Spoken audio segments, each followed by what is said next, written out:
बिस्मिल्लाहिर्रहमानिर्रहीम, अस्सलाम वालेकुम। मैं सदुल्ला खान हूँ। कश्मीर का जो इलेक्शन है इसका मार्का अपने आखिरी मरहले में दाखिल हो गया है। कल पोलिंग होना है और कल सामने आ जाएगा कि किस पार्टी की कितनी सीट्स हैं। मैं इस वीडियो में आपके सामने जो कोटली ज़िला है जिसकी 6 सीटें हैं और सीटों के अतबार से ये सबसे बड़ा ज़िला है, इसकी सारी सूरत हाल आपके सामने रखने जा रहा हूँ और आपको ये बताऊँगा कि कोटली की 6 में से पाकिस्तान तहरीक-ए-इंसाफ कितनी सीटें जीत सकती है और किन सीटों पर कांटेदार मुकाबला है, कहां पर आसानी से नतीजा निकल आएगा। तो कोटली को यानी ये वीडियो अगर आप देख लेंगे तो पूरा कोटली आपके सामने आ जाएगा और आप जो है वो आपको अंदाज़ा हो जाएगा कि किस पार्टी की पोजीशन क्या है। तो मैं सबसे पहले तो आपको ये बता दूंगा कोटली की 6 में से पाकिस्तान तहरीक-ए-इंसाफ 1 सीट हारने जा रही है, 4 सीटें जीत सकती है और 5वीं जो है उस पर कांटेदार मुकाबला है, यानी पाकिस्तान तहरीक-ए-इंसाफ सीट जीत भी सकती है और हार भी सकती है। अब ये एनालाइज मैं कैसे कर रहा हूँ, ये एनालिसिस जो है इसकी बुनियाद क्या है, ये मैं आपके सामने ज़रा हल्का वाइज रख देता हूँ। आपको अंदाज़ा हो जाएगा कि किस हल्के में मैं किस वजह से किस नतीजे पर पहुँच रहा हूँ। और ये जो मेरी असेसमेंट है कि 4 सीटें तो पीटीआई मैनेज करने में कामयाब हो जाएगी, जीतने में कामयाब हो जाएगी, और इसके अलावा 1 सीट पर कांटेदार मुकाबला है, वो कौन सी और क्यों कांटेदार हो गया वहाँ पर, और 1 सीट ऐसी है जो पीटीआई हारने का इम्कान है, इस वक्त मुकाबले में दिखाई नहीं दे रही और उसका सेहरा जाता है अली अमीन गंडापुर साहब के साथ। ये क्या सारा मामला है मैं आपके सामने रखता हूँ।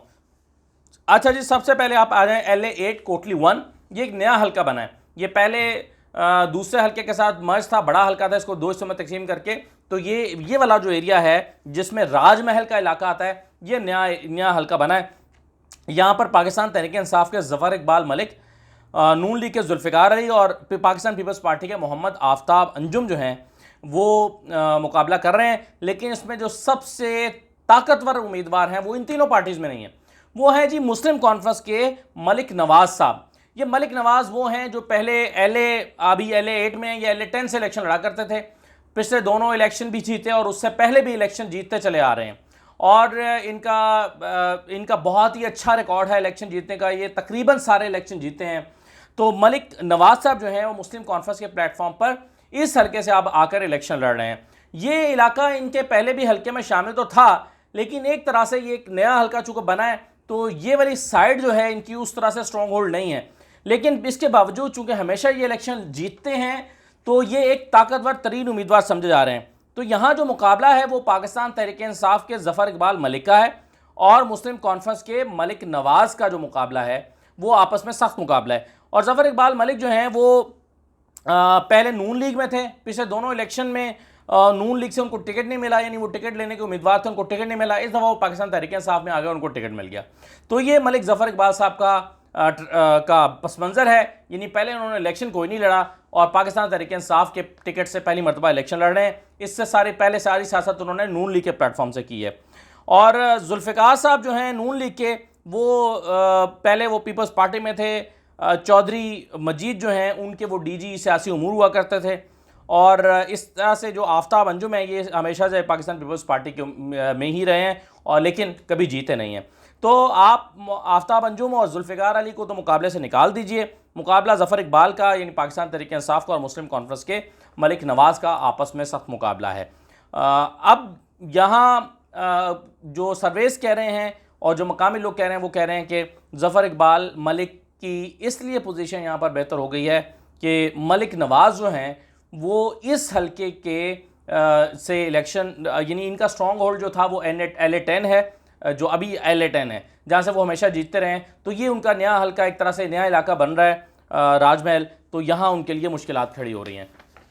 अब आप आ जाएँ दूसरा LA-9 कोटली 2, ये नकियाल का इलाका है। अच्छा, ये वो सीट है जहाँ पर पाकिस्तान तहरीक-ए-इंसाफ अपना इलेक्शन हार जाएगी या हार जाने का ख़तरा है, या इम्कानात ज़्यादा ये हैं कि तहरीक-ए-इंसाफ का उम्मीदवार यहाँ से शायद जीत नहीं सकेगा। उसकी वजह क्या है? उसकी वजह यह है कि यहाँ पर देखिए जो बुनियादी तौर पर तो ये हल्का हुआ करता था सरदार फ़ारूक सिकंदर का, जो सरदार सिकंदर के बेटे हैं, लेकिन वो ये हल्का छोड़ के चले गए और जाकर सिटी से इलेक्शन लड़ रहे हैं और वहाँ उनकी हालत बहुत पतली है। तो ये उनका फ़ारूक सिकंदर साहब का हल्का था और उनके मुकाबले में जावेद इकबाल बडानवी हुआ करते थे पाकिस्तान पीपल्स पार्टी के। और जावेद इकबाल बडानवी साहब पिछली मरतबा नंबर 2 पे रहे थे और फ़ारूक सिकंदर यहाँ से जीते थे, और उससे पिछली मरतबा 2011 में जावेद बडानवी जीत गए थे और फ़ारूक सिकंदर हार गए थे। तो फारूक सिकंदर और जावेद बडानवी यहाँ 2016 और 2011 में मुकाबले में रहे हैं। अच्छा, इस मरतबा जावेद इकबाल बडानवी पाकिस्तान पीपल्स पार्टी के यहीं से लड़ रहे हैं जो 2011 में जीते थे, लेकिन 2016 में हारे थे, तो सिर्फ 2000 वोटों के फर्क से हारे थे, इतने ज़्यादा बुरे नहीं हारे थे। तो पीपल्स पार्टी यहाँ पर मजबूत है इस हल्के में। अच्छा, अब आप आ जाएं आसिफ अली साहब जो कि पाकिस्तान तहरीक इंसाफ के उम्मीदवार हैं। ये कहाँ से आए हैं? ये अचानक कहीं से नमूदार हुए हैं। इनका कोई सियासी बैकग्राउंड नहीं है, इन्होंने कभी इलेक्शन नहीं लड़ा, कभी सियासत नहीं की, कभी ये किसी पार्टी में नहीं रहे। इस मरतबा इनके दिल में ख्वाहिश पैदा हुई कि मैं तहरीक इंसाफ के टिकट से इलेक्शन लड़ूँ और इनको टिकट मिल गया। अब मसला ये है कि ये बहुत अमीर ज़ादे हैं, नौजवान हैं, अमीर बाप के बेटे हैं, पैसा इनके पास बेतहाशा है। इस हल्के से नईम आरजू, पाकिस्तान तहरीक इंसाफ के वर्कर हैं नईम आरजू, वो टिकट के उम्मीदवार थे और 5 साल से वो अपने हल्के में काम कर रहे थे और ऐसा लगता था कि इन्हीं को टिकट मिलेगा, इन्हीं पक्के, उनके अलावा कोई मुकाबले में था ही नहीं, तो टिकट ही नईम आरजू को मिलना था। लेकिन ये इलेक्शन से चंद दिन पहले जो हैं, ये अब वहाँ के लोगों के बकौल अली अमीन गंडापुर साहब से मिले हैं, न जाने क्या उन्होंने फूंक मारी है अली अमीन गंडापुर पे, और अली अमीन गंडापुर ने नईम आरजू को छोड़कर इनको टिकट दिलवाने में अपना किरदार अदा किया और ये आसिफ हनीफ साहब जो हैं इनको टिकट मिल गया। अब इनके हल्के में पोजीशन कोई नहीं है। अच्छा, दूसरे नंबर पर हुआ ये कि नईम आरजू जो तहरीक इंसाफ के टिकट पर इलेक्शन लड़ना चाहते थे, वो नाराज़ हो गए। वो नाराज़ होकर मुस्लिम कॉन्फ्रेंस में चले गए। फिर मुस्लिम कॉन्फ्रेंस से में गए, अभी टिकट तो नहीं लिया था, लेकिन तहरीक इंसाफ ने उनको मनाया और कहा कि हम आपको टेक्नोक्रेट सीट पर एडजस्ट कर देंगे या कहीं पर एडजस्ट करेंगे, आप आ जाएं वापस।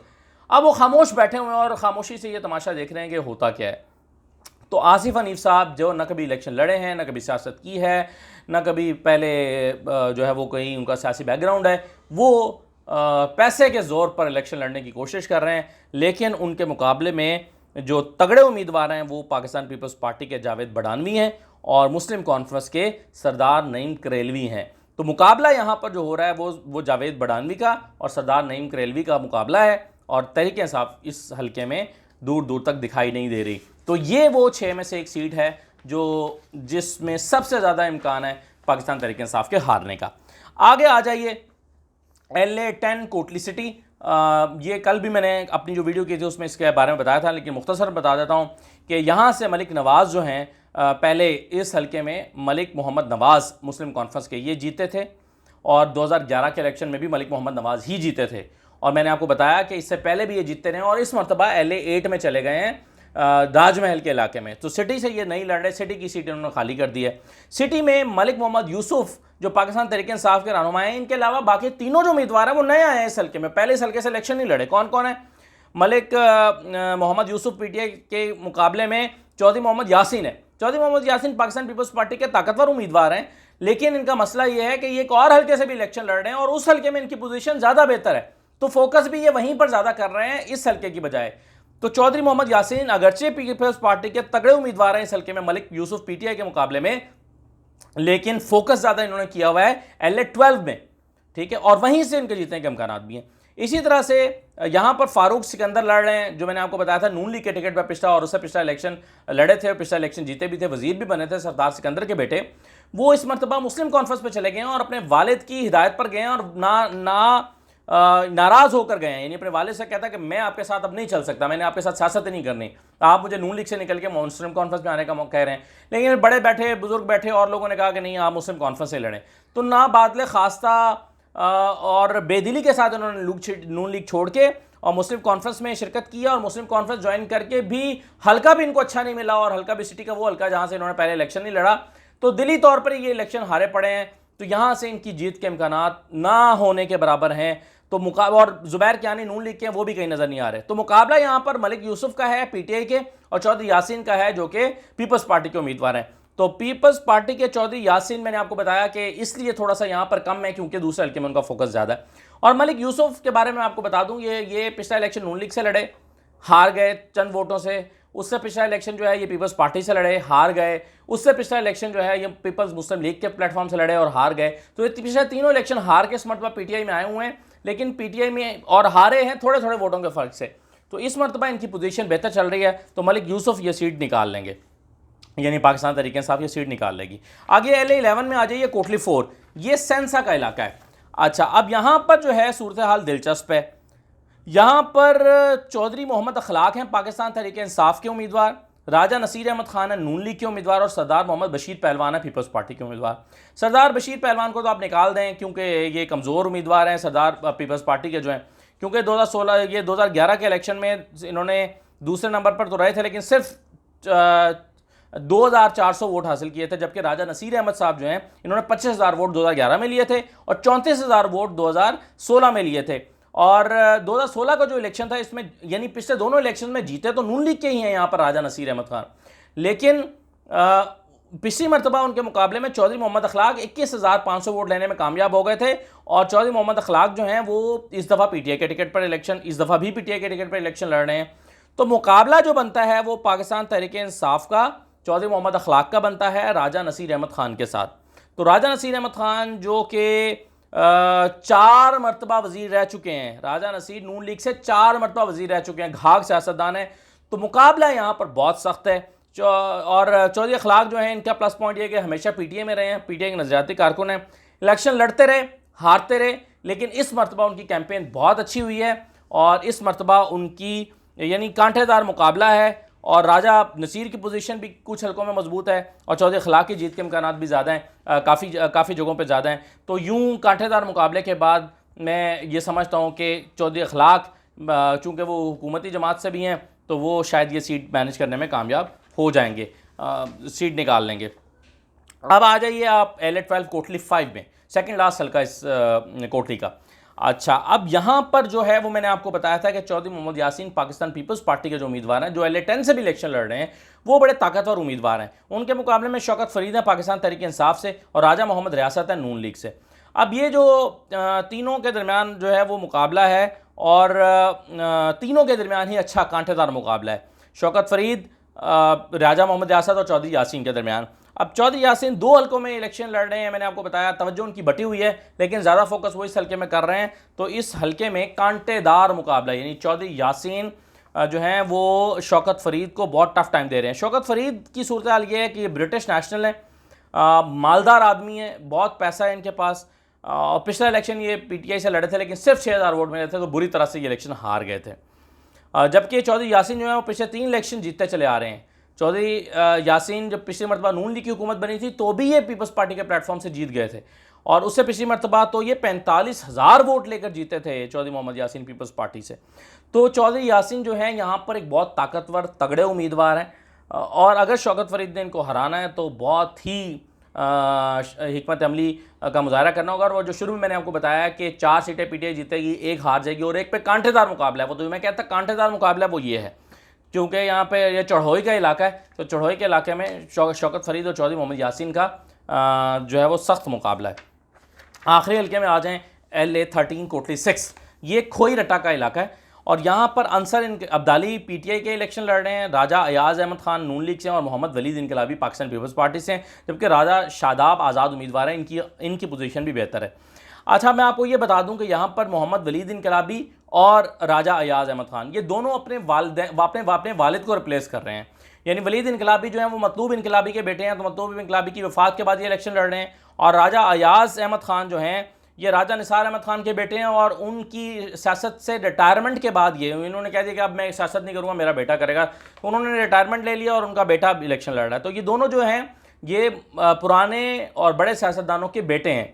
अच्छा, अब मैं आपको 2016 का नतीजा बता दूं। यहाँ से 2016 में राजा निसार अहमद खान जो हैं वो नून लीग के प्लेटफॉर्म से 22,566 वोट लेकर जीत गए थे और मतलूब इनकलाबी पीपल्स पार्टी के दूसरे नंबर पर रहे थे और उससे पिछली मरतबा मतलूब इनकलाबी जीत गए थे और राजा निसार दूसरे नंबर पर रहे थे। यानी मुकाबला इन दोनों के दरमियान है, जिसकी पिछली दफ़ा नून लीग जीत गई थी, पीपल्स पार्टी दूसरे नंबर पर थी और उससे पिछली मरतबा पीपल्स पार्टी जीत गई थी, नून लीग दूसरे नंबर पर थी। तो इस मरतबा इन दोनों के बेटे राजा मतलूब इनकलाबी के और के बेटे वलीद इनकलाबी और राजा अयाज हैं राजा निसार के बेटे, ये इलेक्शन में उतरे हुए हैं। अच्छा, अंसर अब्दाली जो है वो पाकिस्तान तहरीक इंसाफ के पुराने वर्कर हैं, हमेशा टिकट के लिए इन्होंने फाइट की लेकिन इनको टिकट नहीं मिलता था। इनको कहा जाता था कि दूसरे को टिकट मिलता था, इनको कहा जाता था उसको सपोर्ट करें, लेकिन ये पीटीआई के साथ जुड़े रहे। इस मरतबा इनको टिकट मिला और दूसरे उम्मीदवारों से कहा गया कि आप इनको सपोर्ट करें। तो तहरीक इंसाफ के जो अंसर अब्दाली हैं ये इनका प्लस पॉइंट ये भी है कि जो मुस्लिम कॉन्फ्रेंस के एक तगड़े उम्मीदवार थे रशीद रांझा, वो पीटीआई के हक में दस्तबरदार हो गए हैं। तो मुस्लिम कॉन्फ्रेंस भी एक तरह से अब जो है वो यहाँ से अंसर अब्दाली को सपोर्ट कर रहे हैं। तो मुकाबला जो है इस मरतबा वो PTI के अंसर अब्दाली और पीपल्स पार्टी के वलीद इनकलाबी के दरमियान है। कुछ वोट राजा शादाब भी तोड़ेंगे, वो भी वोट लेंगे, लेकिन पीपल्स पार्टी और PTI जो है वो यहाँ पर तगड़ी है। नून लीग के राजा अयाज अहमद खान जो हैं उनकी इस वक्त पोजीशन थोड़ी सी कमज़ोर जा रही है। तो PTI लेकिन समहाउ ये सीट मैनेज करने में कामयाब हो जाएगी, लेकिन मुकाबला यहाँ पर भी अच्छा होगा। तो ये जनाब 6 हलके थे। इसमें से मैंने आपको चौधरी यासीन वाला L12 बता दिया कि वहाँ कांटेदार मुकाबला है। कांटे के मुकाबले बाकी हलकों में भी हैं, लेकिन वहाँ पर बहुत ही टफ है PTI के लिए। एक सीट तो मैंने आपको बताया जो वहाँ की है नक्याल की, वो आसिफ हनीफ, वो उनकी जीतने के इम्कान PTI के नहीं हैं, और बाकी 4 सीटें तकरीबन PTI 6 में से 4 सीटें मैनेज करने में आसानी से कामयाब हो जाएगी। आसानी से तो नहीं, लेकिन अच्छे मुकाबले के बाद मैनेज करने में कामयाब हो जाएगी। तो ये है जनाब कोटली के 6 हलके। तो कोटली आई होप कि आपको सारा समझ आ गया होगा कि किस इलाके में किसकी क्या पोजीशन है और बैकग्राउंड क्या है। तफसीलात मैंने आपके सामने रख दी हैं। इजाज़त दीजिए, अल्लाह हाफ़िज़।